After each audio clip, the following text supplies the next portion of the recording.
All right, that was some interesting intro music, shall we say? Hi, guys, welcome to our Sports Tech Radar, Global Sports Tech Ecosystem Report that we just published. Um, what was it? Not even a month ago, I think like 3 and a bit weeks ago. So, yeah, as we always do with whenever we publish our reports, we bring a little webinar. So, in case you haven't had the time to go through all the content that we have painstakingly created for you, well, you can do that now in about a quick hour. Of course, we will do this as a live webinar that you can join, participate in. Drop us a line in the chat. Tell us where you're from. I'm, of course, in sunny Berlin. It is a beautiful day here in Berlin. And yeah, it's always fun to see what everybody is up to. Hi, Ashley. Good afternoon to you as well. Tell me where you're joining in from. Uh, Ashley is from 11 now. All right. I don't know what 11 now is, but I'm sure Ashley, you'll tell us uh, what exactly that is. All right. It seems like we are live on the correct links, LinkedIn and YouTube. But as always, I'll give it a couple of seconds for people to join in. In the meantime, I will tell you what exactly we're going to be doing today. We are going to go through this little report, the one that we created and published not so long ago. If you haven't yet downloaded it, that is the link, that is the report. So, yeah, we're going to go through all the content that we published in the report. Greetings from Nairobi, Frederick. Hello to you. Skillshark from Canada. Um, Coming in, Neil Anderson, some people from Madrid, got people from Amsterdam. Luke, hi to you. Dip, Diptonish, Diptounch. Sorry, Diptounch. I feel like I've said that name wrong-ish. From Pune, from Dubai, from Copenhagen, from Turkey. Hi, hello, Yasmin. A bronze medalist for India, Diptounch. I feel like I should know your name. What did you win a bronze medal in? Please tell us. I'd be curious to hear. In the meantime, while everybody's getting to know each other in the chat, feel free, of course, to interact with each other as you please. Exchange your own contacts. That's the whole idea that we do this kind of stuff to bring the sports tech ecosystem together. All right, what am I going to do over the next hour or so? Like I said already, we're going to go through the findings that we published in our Global Sports Tech Ecosystem Report, comparing all the investment data from different parts of the world, Europe, which is where I'm based, in Berlin, from Asia Pacific. That is India, where our team is based, and of course, North America, the US, which is the biggest market for sports tech. More people coming in from Belgium, from Japan, and the Tanj says men's physique and fitness. All right, interesting. So, are you like a bodybuilder, the Tanj? Maybe, yeah, interesting area. I didn't know that there was. Well, okay. I thought this was like an Olympic thing, but I assume now that it's not. Either ways, hi everyone. Kimberly has just dropped a link in the chat, which is the link to the report. I'm going to leave it live over here as well, so that at any point in time you can go and download the report. In the meantime, let me jump right in. A quick word to our partners, the guys who support us. Indigo Sports Tech has been a long-time partner for Sports Tech X. They are a Cyprus-based fund who have been around for a long time in sports tech, based out of Europe. That is some of the companies that they are in their portfolio: Horizon, Carve, Oliver. We've recently done deals for Minutely. So, and I also work with them as a venture partner. So, if you are a startup looking to raise funding, or you're an investor just looking to connect with more people in the ecosystem, and would like to get to know the team at Indigo Sports Tech, then feel free to drop me a line. Beyond that, we have some other partners that we've been very fortunate to work with. Our translation partners this year with the Global Sports Tech Ecosystem Report, we're going to make it available in Mandarin, in Portuguese, probably in German as well, maybe in Spanish. We've got a few people who've reached out to us who want to help translate this report and reach a wider audience. So for the people who already have read the report in English, fantastic, appreciate it. But if you want to read it in any of these languages that you know, maybe just want to practice some Mandarin, maybe SportsTech is a good way to start. So those are our translation partners. Beyond that, we've also had a number of great companies that we've featured in this year's report.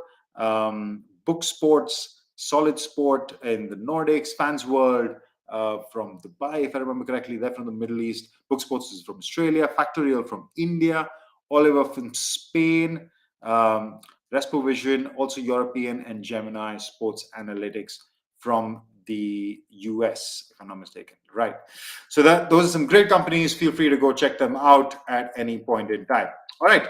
What else do we have? We have our SportsTech Ecosystem Map, which we just launched not too long ago. This is a collection. This is just one still from it. You can go to that link, which is on our website, which presents all the funds, all the investors, all the accelerator programs, and all the innovation initiatives in sports tech, all in one place, all in a nice interactive map. So you can go to your country and see what are the icons that pop up for there. Also, we have tried to list or contact people for each of these initiatives as well. So and you want to reach out to a bunch of investors in the US or accelerators in different parts of the world, this is a really good resource. I feel again something that we put out there for free because we feel like it is something that would help the sports tech community. Who else have we got? People from Sweden. Hi Rohini from India. Hi Rohini to you as well. All right. Without further ado, I think our audience is pretty much here. I'm going to jump into the actual content of the session. We're going to walk through the report, the numbers that we presented, the investment figures by country, by region, by country, by startup. Also have a little slide on what is happening in the rest of the world, mainly South America. We haven't seen too much activity from Africa yet. Shout out to anybody who's working out of Egypt or South Africa across the continent. We have seen little pockets of stuff happening, but not a lot. So we want to talk a little bit about that. But for now, South America seems to be the emerging region, and especially Brazil. We'll talk about that a bit. The big trends in sports tech, of course, from wearables to AI in sport. We'll cover a few key issues that are driving the growth of sports tech. And lastly, present the sports tech ecosystem. Talk about all the investors, the innovation initiatives, and the accelerator programs, all in the next 50 minutes or so. I don't want to drag this on too long. Keep it tight. And yeah, maybe you guys can pass it on to somebody else. Keep it on and as podcast in the background or something when you go to sleep. I feel like my is this sweater like creating some funky effects on this stream? Yeah, it didn't look like that when I was trying, but right now it looks like it's doing something. All right, let's run with it. Starting off with the facts and figures, the funding by region, right? This is a breakup of the 5-year funding amounts by each of the 3 major regions that we cover: North America, Asia Pacific, and Europe. And you'll see over here, it's pretty clear that red is the dominant color on this slide. Also, we've presented the number of rounds that happen in each region. So for if you want to read it correctly, I hope the slides are perfectly visible. You might have to go to full screen. Thank you, Michael. I appreciate it. Fabulous sweater. Michael compliments me. But yeah, it just looks like to me it's doing some interesting graphical stuff. But yeah, we'll move past it. The red is the dominant color. So North America is, of course, the biggest region for sports tech, no doubt about that. Asia Pacific has been overtaking Europe in the past, but in 2022, which was a bit of an up and down year for sports tech. 21 was the breakout year. We crossed 12 billion. 22 was a bit further down, going just above the 8 billion mark. A lot of that came from the US, which is, of course, the leader in funding rounds as well as investment. Now, if I want to break this down further, I've got a couple of notes here that I want to walk you through. Yeah, there were, just for some context, the North America, if I just totaled the number of rounds that have taken place over the last 5 years, North America had over 1,400 rounds, 1,427. Europe had 855, versus Asia Pacific with 387. What does that tell us? Clearly, the North America and specifically the US has the most, not just the volume by investment, but also the most number of rounds. No surprise there. But the Asia Pacific region has a larger volume compared to Europe over that 5 year period, but fewer rounds. You'll see the average investment ticket in Asia is much bigger than what you will see in Europe. But again, 22 towards the end. Now, the most important thing over here that I want to talk about is the transition from 22 into 23. We're 5 months in, and what have we seen in 2023? Look, it's been a slow start. It's been a slow quarter to end last year, especially November and December. We saw one big round from Fanatics at about 700 million, and that company continues to go from strength to strength. But beyond Fanatics, we didn't see too much else in the investment space. So that was one thing that is just part of the, let's say, global environment. We're in facing maybe a recession in certain parts of the country. Germany, in fact, announced today that we are officially in a recession. So there is a slowdown in investment that is being seen globally. However, sports is a category that continues to drive growth, media, fan engagement, involvement. So we've seen continuous growth in broadcasting rights. We've seen continuous growth in more players coming into the space. So irrespective of the global climate, sports is an industry that is still going pretty strong. From an investment perspective, we haven't seen a lot of money being deployed, but we have seen a lot of money being raised. I mentioned this repeatedly across our content. Just in the last 6 months, we've seen various funds. Will Ventures announced a new fund. Courtside did. KB Partners, and these are US based. Venture Rock in Europe. Dawan Global, based out of Abu Dhabi, but originally from India. And various others. I can tell you news from the background that there are more funds that I keep hearing about that are coming into sports tech. So while 22 has not been a fantastic year, it's been a really strong year, more than any of the previous years apart from 21. 23 has had a slow start, but there are lots of really good drivers to be optimistic that investment in sports tech will only continue. And this will happen across different regions. All right, let's take a quick look at which are the countries that have been leading the way. The US by far and away. So if I look at the funding over the 5 year period, $17 billion invested in the US. The next highest is China with just about 4 billion, and India with 3.3, and then come Canada, UK, and Germany. So these are the main, let's say, sports tech regions. Also reflected in 2022, the US far and away a leader, $5.5 billion invested in the US. You've got 4 countries which are, let's say, not even a tenth of that investment, but pretty close to each other. China, Germany, India, and Israel. Israel, yes, we do consider as Europe. If UEFA considers them as part of Europe, and most people that we've spoken to prefer Israel appearing in the European region, so we keep it there. But these 4 countries and the UK at 337. So this bunch of 4 or 5 countries fairly close together, all behind the US, which is far ahead.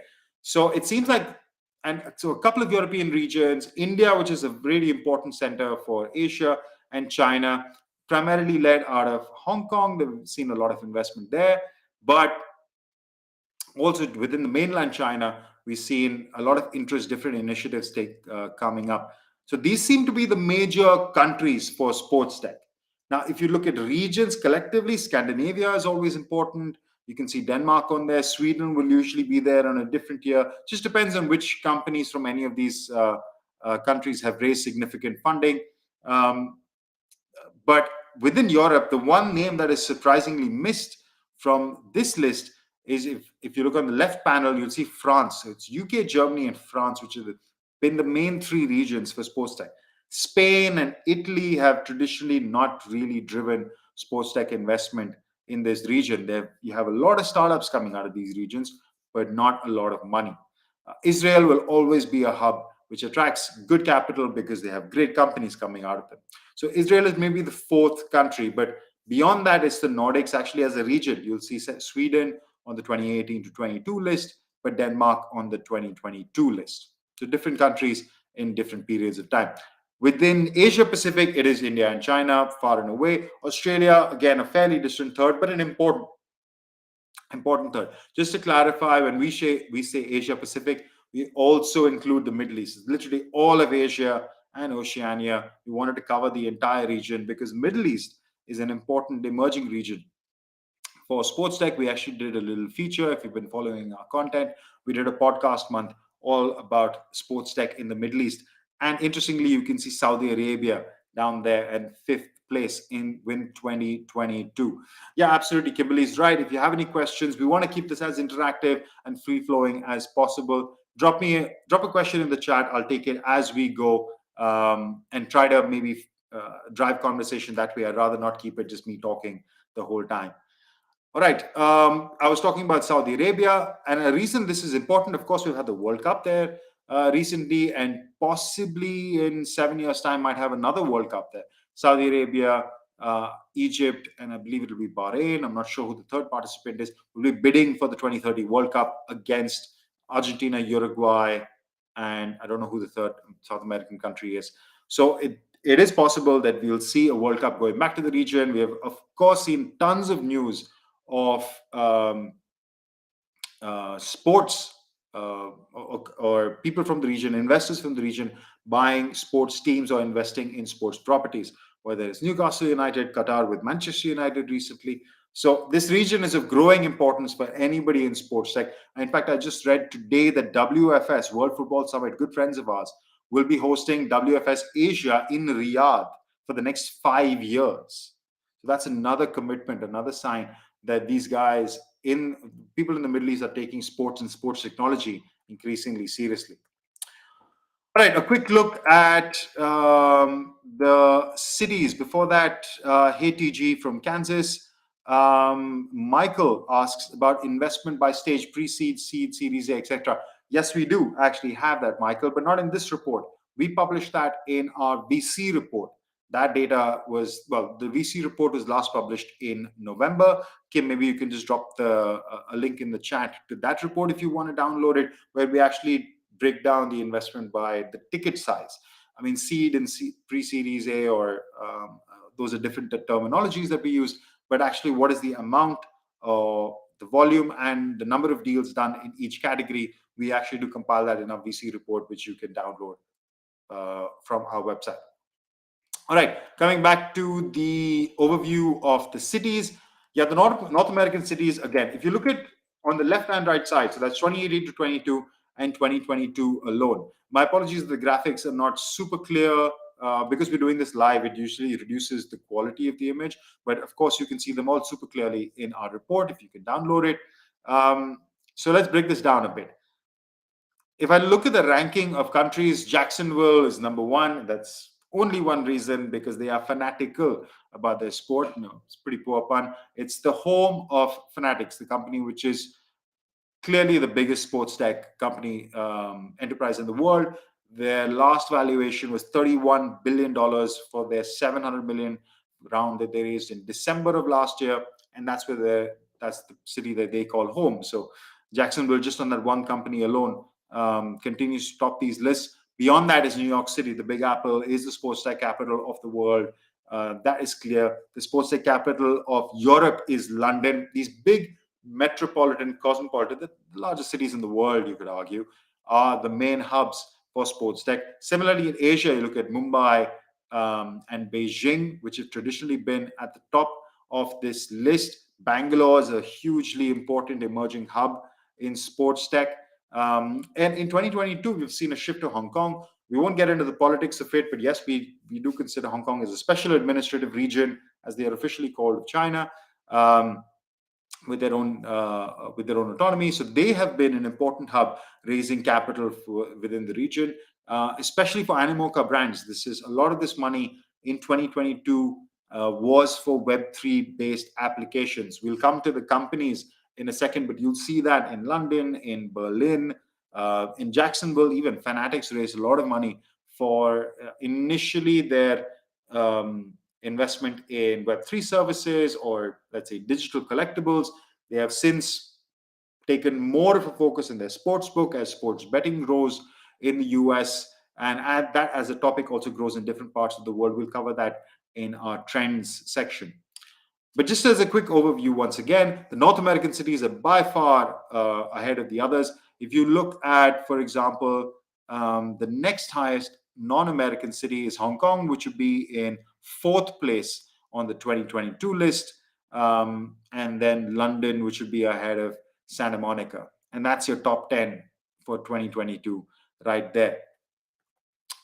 Now, going to the sectors, where does this money go? Which areas does this money go by each region? Again, the VC report we summarized that 2022 was the year of the fan. A large chunk of the money that was invested in sports tech went towards fan-focused solutions, and a lot of those were in Web3. However, if I was to break that up by geography, so the top line is 2018 to 22, the bottom line is only 2022. Just look at the comparative. So North America in 2018 to 22 was 46% for fan-focused solutions. In 22, it was 65%. APAC was at 72% for the 5-year period, 92% in 2022. Europe is the only one. Europe always maintains its balance. Europe was at 41% over the 5-year period and 40% for 2022. It just genuinely seems that Europe, no matter what's happening globally, there are no peaks and troughs. We've been seeing this ever since we've produced this report. We actually commented on this in last year's report, breaking this down a bit more, saying maybe this is good in a way for the base of the pyramid. Lots of startups get kind of equal visibility, but it's not great for the top of the pyramid. You don't see breakout companies, companies which really go out and capture the market because the investors don't really support them. For that, they have to go into new markets, either west or east. But hey, good or bad, that's the situation in Europe. As I said, in North America and APAC, large consumer markets mean that fans are of the most importance and attract the most investment. Next up is activity and performance. We've traditionally seen this as a very important sector. That's the purple sector. Fans was the blue one. Activity and performance is solutions for athletes is purple, and green is primarily B2B solutions. And again, you can see just from the colors, the B2B solutions in APAC are hard, not even 1%, barely 0.5%, 0.6 in 18 to 22, 0.7 in just 22. So B2B is not really a focus in Asia. It's all about either the fans or the athletes. In the US, the split is between North America, I should say, between fans and athletes has been fairly even, 46 to 41. Last year went in the favor of the fans, 65 to 30. But it's still, athletes are still strong. Athlete focused solutions still attract a good amount of investment. In Europe, it is more or less the same. 41 to 35 for 2018 to 22 versus 40 to 31 in 2022. Europe is the most interesting to me for the B2B solutions. This is the only region where we've seen an increase, right? In 2018 to 22, B2B solutions was at about 23%. In 2022, it was 28%. And a lot of that has come from content production, interestingly. This is primarily driven by the fact that automated video is a very, very important thing today. How do broadcasters, or any form, whether you're broadcasting at the Pro League, Pro League for the biggest sports, let's say basketball and football, or for smaller sports such as handball and volleyball, or for Sunday league games, everybody is hungry for content, and solutions that help bring this content to a wider audience make it have attracted a lot of money in 2022, and a lot of those have been European companies. And interesting foreboding for what is to come. That is the sectors breakup. Now the top companies. Apologies again that this is the slide that's probably the least legible. I would recommend going into a full screen or zooming in if it's possible on your mobile device, wherever you're watching this. But I'll go through this quickly. This is the top 5 companies per region that attracted the most amount of investment. Again, you can go through the full report for details. Absolutely, John. Veo and Pixelot took a big piece of that pie, but it's not just Veo and Pixelot. If you look at the European pie, you'll see more companies which are about automated video production. Pixelot at 161, WSC did 100, Veo did 80. Connexion is not only video, but they do kind of player analytics and they have a video portion as well. They were at 130. And there have been a lot of other companies much lower down getting 2 million, 5 million kind of raises. And that has been what has driven the European investment landscape in a big way. But beyond that, if you look at 2022, it has primarily been Web3 based stuff. If you look at OneFootball, 300 million that they raised in 2022. Unfortunately, there hasn't been good news coming out from that company. I don't want to talk too much about it in detail, but there have been multiple rounds of layoffs. So that cooling down of the Web3 market has meant that OneFootball has taken a big hit. That $300 million investment seems to have absolutely disappeared. Not a good sign for companies like Autograph and Loot Mogul. And within Asia, the entire lineup is basically either esports or Web3. Animoca brands, Rario, which is digital collectibles. Fancraze is digital collectibles. Games 24/7 is fantasy and games, and Loco, an esports gaming, esports streaming or gaming and esports streaming platform. They were the big raisers in all from India, except for Animoca from Hong Kong, of course. A lot of these guys are Web3 based solutions. If you look at the US, Fanatics, as I said, they did it for a couple of different areas. Loot Mogul, which is blockchain based, Web3 based gaming and metaverse and interoperable universes and digital worlds and that kind of thing. Autograph, as I said already, digital collectibles. So these are the big guys who raised a lot of money in 2022. That money all more or less seems to be gone. I want to take a minute here to talk about this, because if you look on the left panel, which is the 5-year period, these are the bigger names. Some are still in those prominent positions. Some have moved on. Disney Streaming, which was formerly BAMTech, a huge company, invested, and now they've completely been bought over by Disney. They'll probably move out of our analysis by next year. DraftKings is a proper sports book. Peloton, we've seen their hype cycles. I don't want to talk too much about them. Within Europe, Sorare, the big use case in Web3, also spent a lot of money for digital rights acquisition, and now they're sitting in a position where they have a lot of money to pay out, and I don't know if the fantasy game supports the liquidity requirements that this game has. Adrian asks, what is working in sports tech if Web3 is depressed and Fanatics market cap is significantly down? Adrian, I'm going to come exactly to that. What are the top 3 trends in sports tech today? But let me just go through this section. But coming back to the Web3 point, a lot of the capital has disappeared. We've seen past the hype cycle. Does that mean that Web3 is dead for sports? No.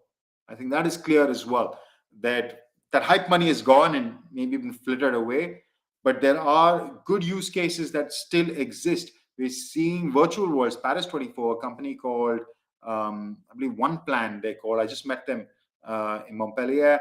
They're doing some really interesting work with digital worlds for Paris 24, which I think will be an interesting use case. Fantasy is one where you can see basically a digital version of your Panini cards and you kind of play with them. Yeah, that can be a use case. Ticketing, for sure, will be an important use case in Web3, where it's a low-brainer, let's say low-hanging fruit problem to solve, that you just create authenticity throughout the ticketing life cycle.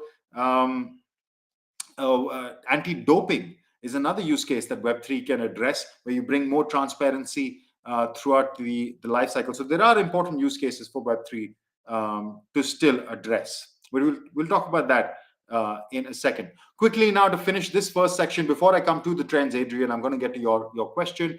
What is happening in the rest of the world? Well, the rest of the world right now for sports tech is basically Brazil. Yeah, you can see the top chart in the top right corner, which is top funded countries for the 5-year period.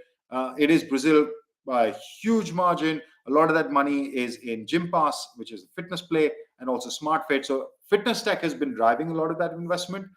Also, in different parts of the world, it feels like fitness tech is the first step. We saw this in India as well. India, we saw fantasy and fitness tech be the first kind of sports tech breakthrough sector. We saw that in the US many years ago. Fantasy through DraftKings and FanDuel, and fitness tech were the first couple of emerging areas. There's a lot of course, analytics and player performance stuff which is there and exists everywhere. But what takes it to the masses and really to big audiences and really attracts investors, it seems to be fantasy and fitness, which is what is emerging here as well. So in the rest of the world, Brazil is the leader, Egypt, in and around Chile, Argentina, Colombia. So more South American than African. Not much in South Africa. I've had people reach out to me from Nigeria, from Egypt, with the little initiatives, because our job is to always talk about who are the initiatives, who are the guys that are trying to create the market. And we're yet to see much in Africa. We are definitely seeing a lot more in Brazil. That's just an FYI. Anybody who's looking at what is happening in any of these regions, go check out all of these companies that you can see over here. Rio de Pitaco in Sao Paulo, Apito, Tipspace, eMoving, like all sorts of interesting companies, all specific, coincidentally, in Sao Paulo. All right, so that is the rest of the world, a wrap up of the first chapter of all the investment across different regions. Now, what are the key trends? Adrian, I'm finally on to your question. We have three main areas. Yeah, fan experiences, like I said, the year of the fan. Web3 was driving a lot of it, but there is more underneath the hood. Hardware devices, whether it's fitness based or different types of trackers. The Fit Insider, who is a platform that I love, I consume a lot of their content. They talk about the quantified athlete, that every human being wants to know more about either what is happening in their body, happening through the activity, or happening in their body, whether it's metabolism, heart rate, gut health, different parameters that people are interested in testing, on tracking. And that's where a lot of these devices come into play. And of course, you have to talk about AI.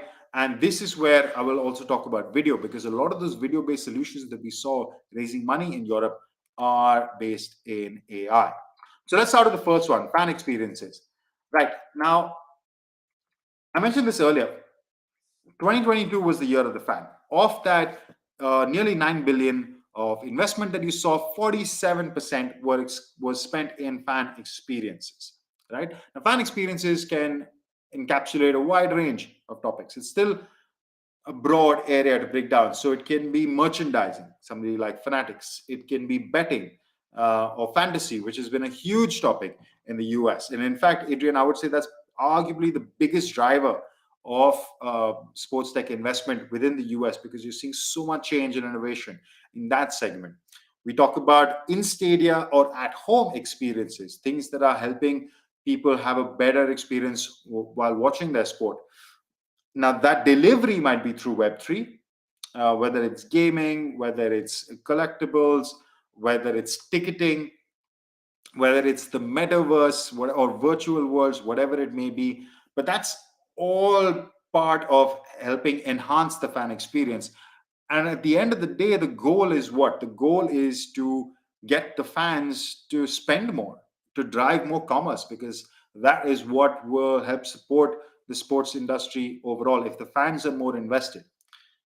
And the other thing I want to talk about over here is, now we talk about fan experiences for the traditional sports, but as a wider part of fan experiences is also new sports that fans are being introduced to, or new areas within sports. Women's sports is a classic example where audiences are opening up and receiving them in huge numbers, whether it's the Champions League final, the Women's World Cup coming up later this year will be received pretty well by media estimates in Australia and New Zealand, whether it's in-ground attendance or people watching the tournaments. So different leagues are attracting new audiences, which makes makes the sports pie a little bit bigger, and therefore the sports tech pie a little bit bigger.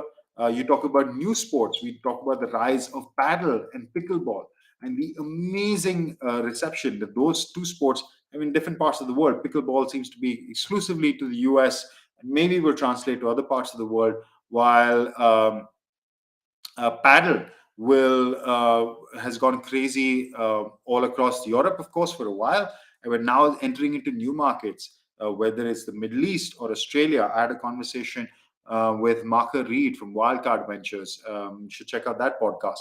Wildcard Ventures is the VC arm of the Australian Open, and they also have AO Startups, where they run an incubation program. Their applications are actually open right now for any racket sports based startups looking to looking to work with the Australian Open or Tennis Australia. Those are the guys that you should reach out to. So I asked Marka the question that does the growth of these sports, paddle and pickleball, does it affect tennis in any way? How does tennis feel about, or is there a clash of ideals or competition? Maybe similar to what we're seeing between the PGA Tour and Live Golf, different formats clashing against each other. And he said, no, absolutely not. They're really welcoming to paddle and pickleball. Any startups that are working in these areas, they want to grow racket sports exponentially. It can only, they believe, help the growth of tennis eventually. So these are sports that are really driving the sports industry, the sports and tech industry, or also with it bring fans and bring new technology and bring new ways that fans will interact with sports. So Adrian, this is one big part. Fan experiences is a big focus for sports entities. Like I said, whether it is through merchandising and finding new ways of commerce, whether it is through fantasy and betting, which is all basically commerce but in a different direction, which is gaining huge amount of traction. The US has legalized sports betting. Brazil has legalized sports betting. Japan has legalized sports betting. India has been on the cusp of it, but fantasy sports is already legal there. Real money gaming, so basically it's already happened. And the third one was any sort of fan experience augmenters in stadia or at home, which can be Web3 based or not, whether it's ticketing, whether it's virtual reality or virtual worlds, so on. There are so many ways that this can continue. All right, so that's the first one, fan experiences. Next up, we've got activity devices, hardware devices. I spoke about the quantified athlete. I had another another podcast that we recorded with the principal, Max at Elysian Park Ventures. You should go check out that podcast. And the way Max worded it was they like to invest in human awesomeness. Right. Again, really interesting phrases. What they mean by human awesomeness is anything that drives humans to do better, right? Again, breaking that down further, how do you do better is when you start measuring yourself and you know what you've done before, and therefore you can improve on what you have done, and then you look for the tools to do it. So, what are we measuring? Whether it's sleep, whether it's, your basic stuff. We've gone far past the basic stuff of steps and heart rate or continuous heart rate monitoring. Now, I think most people by default measure their sleep through their smartwatch. Whether you do invasive or non-invasive, continuous glucose monitoring CGM devices. You have devices to check your gut health or your metabolism, either through saliva or through just your breath. And all of these devices will go into helping a human being be better at their sport, at their general lifestyle and well-being, but especially on their sport. This is a big area that we focus on. So there is one thing which actually measures the activity. Then there is another set of devices which help you prepare for the activity, which are focused on recovery and injury prevention. Hyperice is a great example there. Therabody, a company that has raised a lot of money in 2022, $165 million. iFit is a technology that is better gym equipment, smarter gym equipment. They are B2B service provider, which provide better treadmills, better bikes, better rowing machines, all that kind of stuff, which a user can interact with. So these are a lot of areas where and connection also I covered, I spoke about earlier, where anything that measures human performance is attracting investment, and a lot of that through devices. Now, this can be wearables or just equipment that you use. Wearables. So if there's a large fitness device in my home, I wouldn't call that a wearable, like a Peloton or a Hydro. That is an piece of equipment or infrastructure. This segment accounts for 17% of all sports tech investment in 2022. The last one has to be around AI. This figure is smaller, and AI is, of course, is a technology. It's like blockchain. It goes across areas, so we can't talk about it by segment. But if you look at the breakup of AI in sports, which is AI is a topic contributing to 8% of sports tech investment, and then you look at the of the funding by sector, you'll see that over here it's the B2B solutions that are attracting the most amount of money. 60% went to management and organization, and a lot of that was the media. Um, automated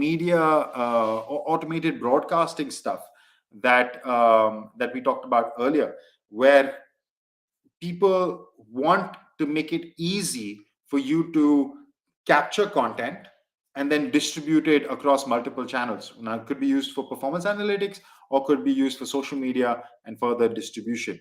Um, Roloff, sorry if I'm pronouncing that name incorrectly. It seems like you're having trouble with downloading the report. We will get back to you, Kimberly. We'll make sure that you have a copy of the report. But coming back to this trend, AI in sports. So automated content production and distribution is clearly the biggest area. You can see the names over here: Pixelot, WSC Sports, Veo, TraceUp. All of these guys are trying to capture video and distribute it quickly. A lot of that investment, if you look at it by geography, is coming for European companies. North America accounting for 20%. Asia Pacific doesn't really talk about this much right now. I think they're still very much on the consumer focus topics such as betting and fantasy and fitness. So maybe they're a few steps behind. But the more developed markets, it does make sense that the more developed markets are where this is more popular today. All right, so those are my three trends: fan experiences of various types, driving commerce to make fans more engaged with their sport; activity devices, number two, anything which helps measure human performance and therefore aid the improvement of human performance; and third one, AI in sports. This is a very wide topic, but also not one that is, let's say, particularly new. We've seen the chat GPT make it part of the conversation, everyone's conversation. Maybe the way the metaverse was last year, that's the topic, a hot topic of the moment. But again, we've seen AI primarily used in B2B applications till now. The consumer facing applications in sports are yet to develop, but with the advent of ChatGPT and many other such applications which are being built on OpenAI's software, I'm sure there will be plenty more to come. Last up, last section of today's report or today's session, Adrian asked, any comment around the intersection of gaming and sports? If you're talking about video games / esports, Adrian, let me go back here quickly. I will talk about this in the context of Asia. I think this is the region where we're seeing a lot of gaming-based solutions. Like, I can bring this slide up again. Platforms like Games 24/7 have raised a lot of money. There have been many others in the past. Look, as far as sports and gaming is concerned, this is a conversation that's been happening for a long time. What can sports learn from gaming and vice versa? I think sports can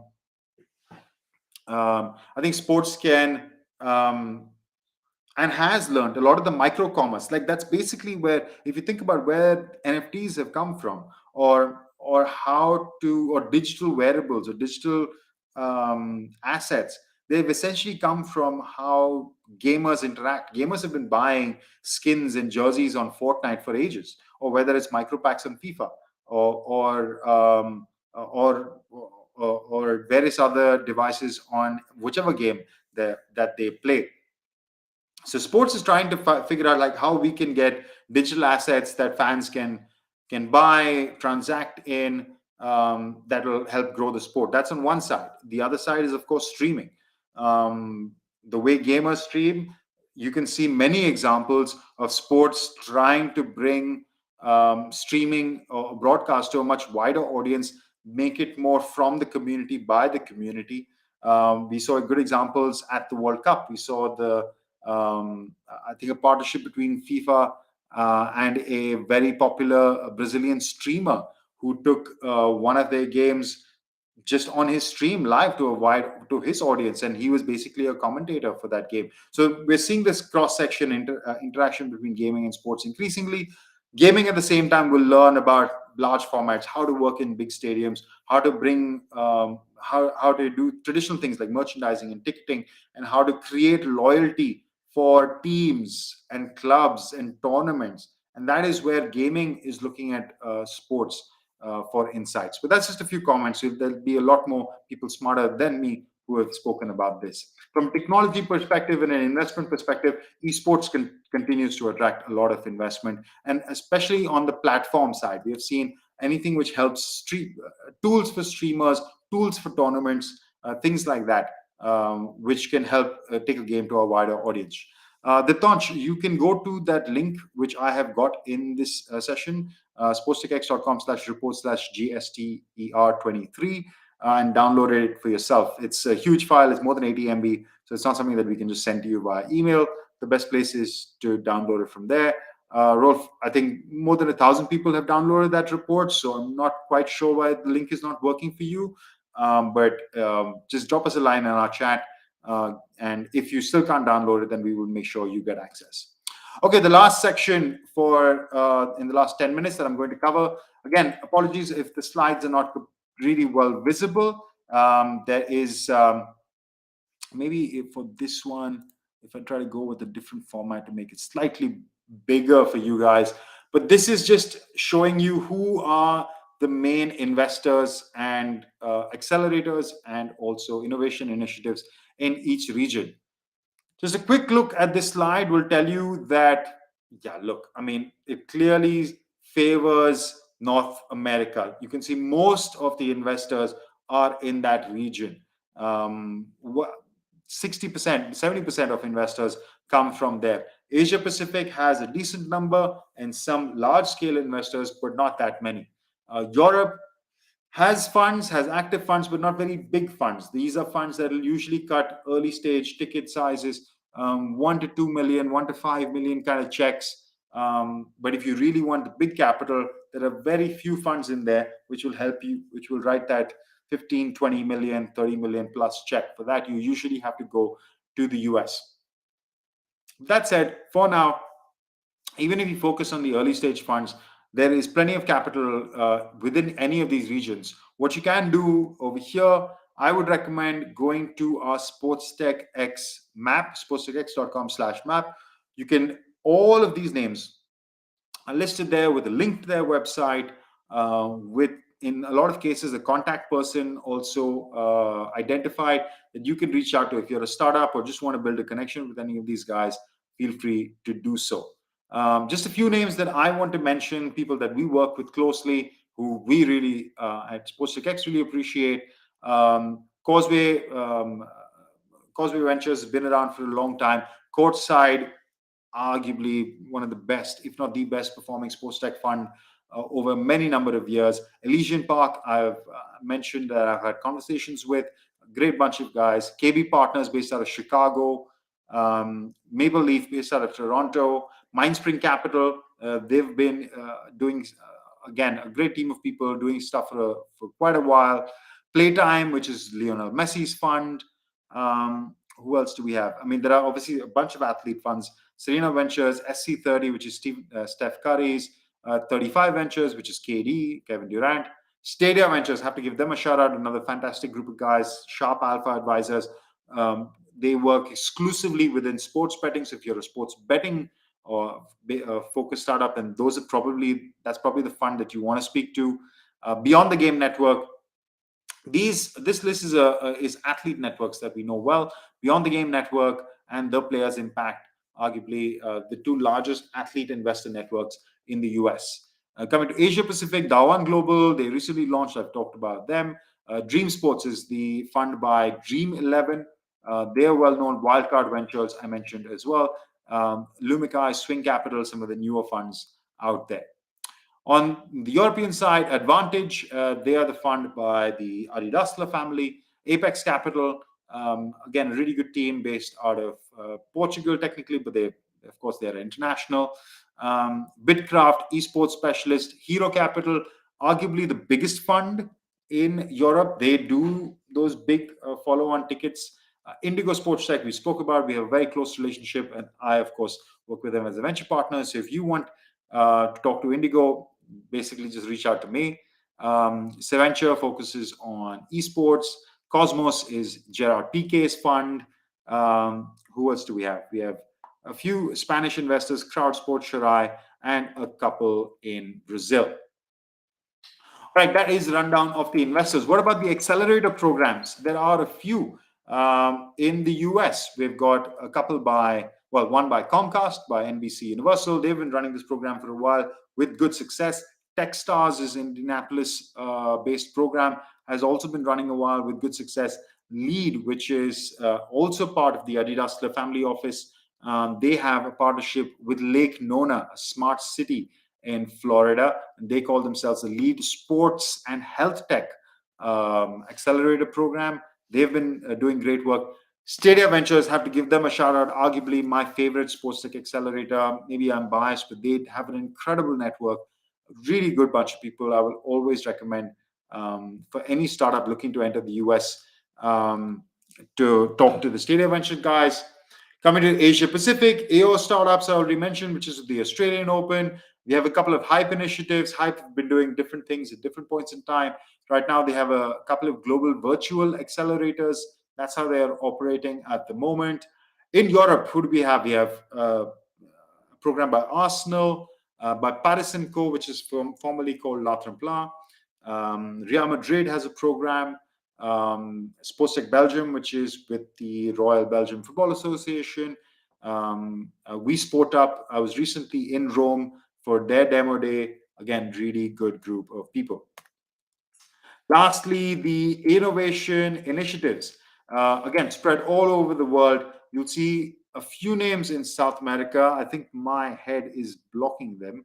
So you can see Arena Hub and Sporteca. There's one in Santiago, Chile called Sports Collab is the one that my face is blocking. But of course, all of these pages are available in the report, which you should have access to by now, I hope.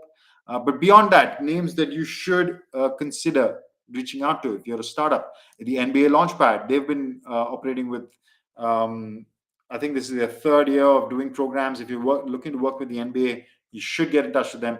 ESPN has a program, their Edge Innovation Center. Women in Sports Tech, a great initiative to talk about increasing diversity in sports technology. In Asia Pacific, a couple of new ones. RCB, Royal Challengers Bangalore, my IPL team of choice from my home city. They just launched an innovation lab. Qatar Sports Tech, they are still active after the World Cup. They are not running a cohort or a program anymore, but they still do work with their partner startups. Aquabloom Sports in Hong Kong, that's the market. They are our partners for the translation, so reach out to them, and a few other programs in there as well.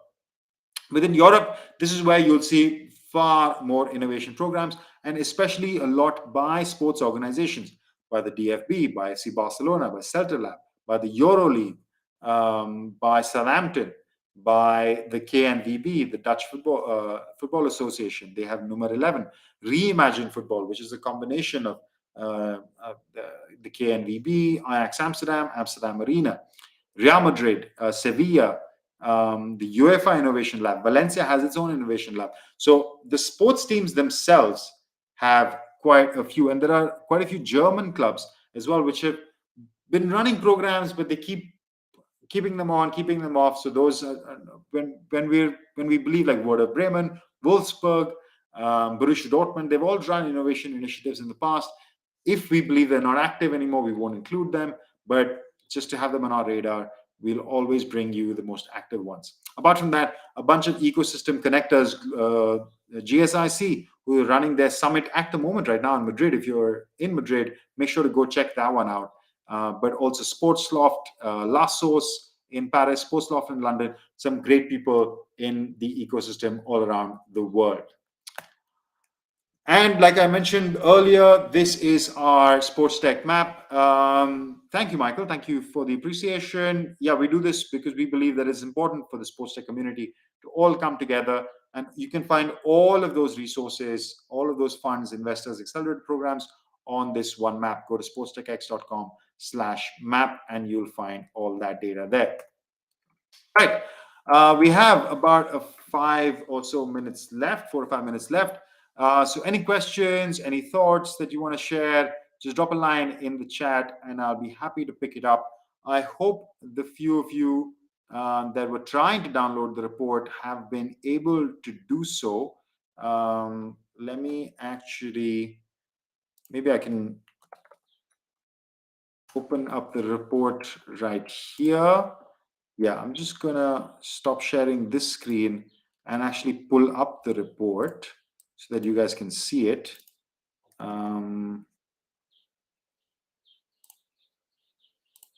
Just give me a second.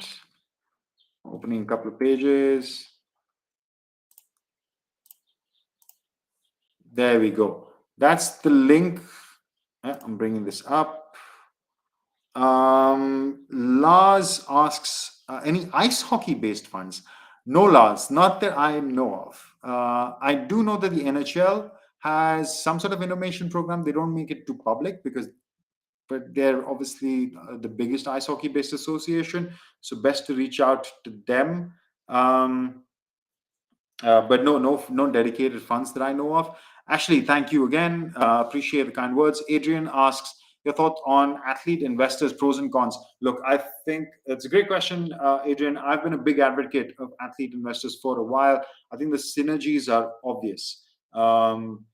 If an athlete, the only question I have, which is the con, or which can be a con if it's not done correctly, is when athletes get involved in projects which are just basically for financial reasons. Yeah, they just put a face on project. We've seen a lot of, especially the like ICOs that were running around in maybe 2018, 2019. We saw Luis Figo had one, Ronaldinho had one, Roberto Carlos. Like they really felt like cash grabs where you just drop. I think Xavi had one. You're just dropping a famous athlete as a branding partner for some sort of initiative, and it really feels like the athlete doesn't really know what they're talking about or what they're doing, and there's just a face on a website, and maybe there might be some people who would be swayed and get involved as a result. I think those tend to go pretty badly, and that's the biggest problem with athlete investors, when the athlete themselves are not really doing their own due diligence on what they are representing. But beyond that, if the athlete likes a product, uses a product, and is invested in the product, I think that is a fantastic win. Obviously, it's a great advertisement for the product itself.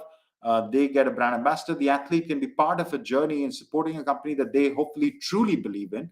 And therefore, they might be more willing to spend their time and actually give recommendations to people beyond it. Sorry, I've just got the report up on the background so that anybody who's not familiar with it, we can go through it. But just to finish that answer, I think there are mainly pros. The only con is if it's not authentic. If the purpose is purely commercial, then it really doesn't work.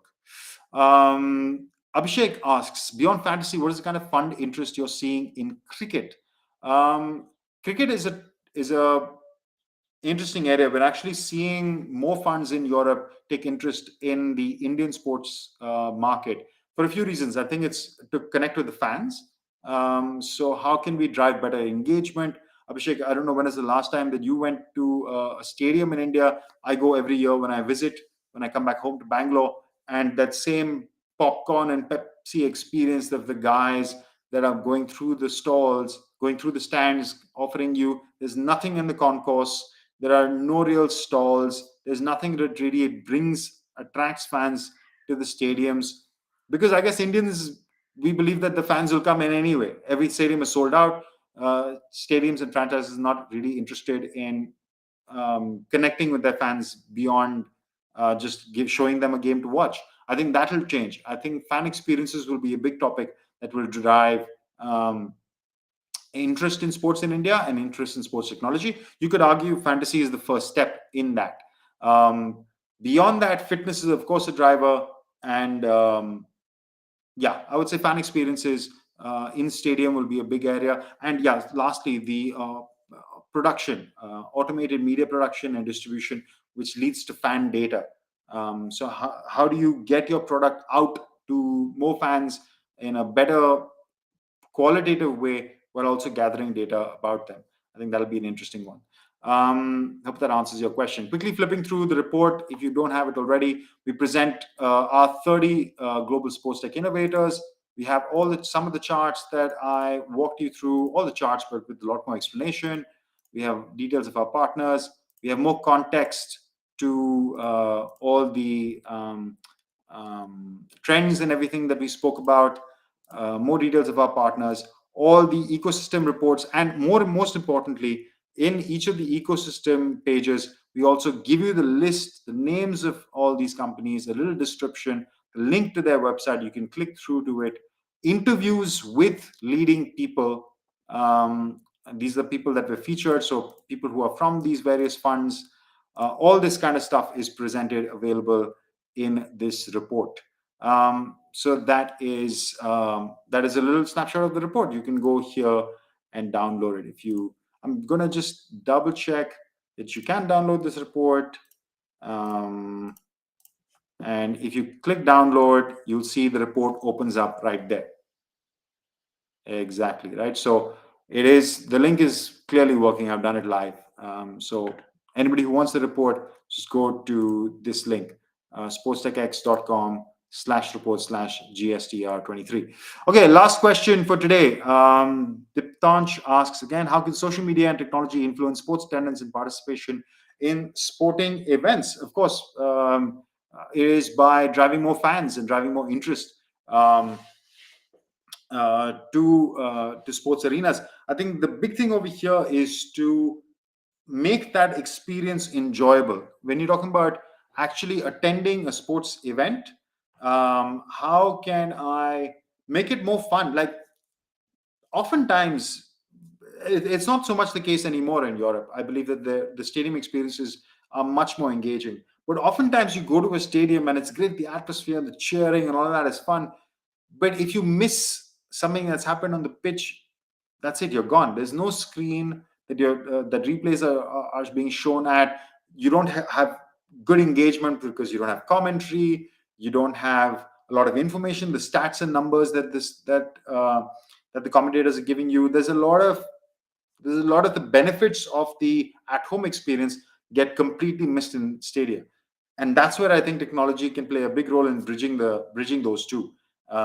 We are seeing a lot of good solutions which make that experience in stadium as good, if not better, than what you can have at home. And of course, social media can help drive that conversation by making people more aware about it. All right, guys, we are over time, and I want to be mindful of everybody's time. If there are no more questions, I'm going to bring this stream to an end. Thank you so much for joining us. This is the link. As I said, the report and the tonships, it seems like you've already got it, which is fantastic. Rolf, I hope you managed to get it as well.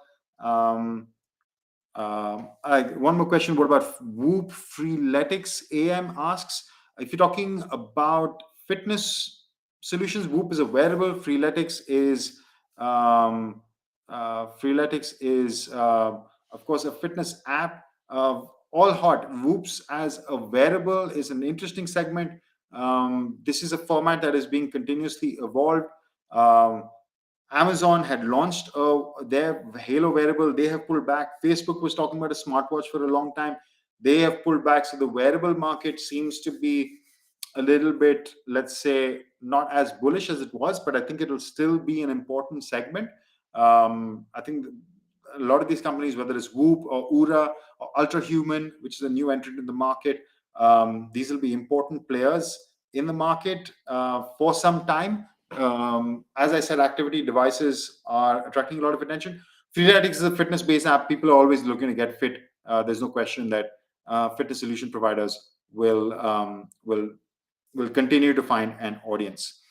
All right, guys. Thank you, Ashley. Thank you, Abhishek. Thank you, everyone else who has joined this session. AM, I hope that answers your question. I'm going to bring an end to the stream. If you want to reach out to us, of course, you can drop me an email, rohan@sportstechx.com, or just find our website, find our socials. I'm going to pull all those up: Instagram, our Twitter, and LinkedIn. Maybe you're watching this on LinkedIn, and of course, our website. You can join us for our SportsTech X weekly show, which will happen tomorrow at noon European time is when the website gets published. All right, guys, that is done. There's a nice bit of sun outside. I'm going to try and enjoy some sun for the rest of the afternoon. See you guys in another piece of content soon. Ciao.